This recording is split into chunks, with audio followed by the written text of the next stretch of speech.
What's up, everybody? Coach Trevor here. So today in this video, we're gonna go over the Dumbbell Renegade row, all right? So in this video, keep in mind, yeah, it says row, but the primary focus on this is an anti-rotational exercise, all right?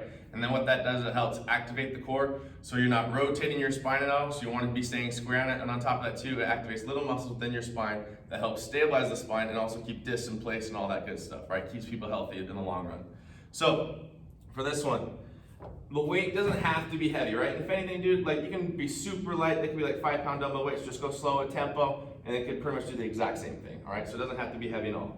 So make sure they have a good, solid push-up position. Abs nice and tight. The base can be relatively close. Drawing the belly button, squeeze the glutes, pulling up nice and slow, and then pushing. So I'm actively pushing into the ground, bracing, come right back down. Actively pushing, bracing, and then coming right back down. All right. So remember, they should have a good push-up position so they can actually do the scap push-up with their protracting away from their spine as they're pulling toward the rib cage, okay? Breathe, brace, pull back, right? A little bit of exhale. I like the hiss because it tells me that they're actually activating their core on that. Like we said before in other videos, it's impossible to hiss without activating your core. So if I'm not sure if people are saying tight in that fashion, I'll tell them to hiss. People don't like doing it in general. If they need to modify it, they can pierce their lips, breathe out, does something very similar. Hissing just lets me know right away, I'm like, okay, they're doing it.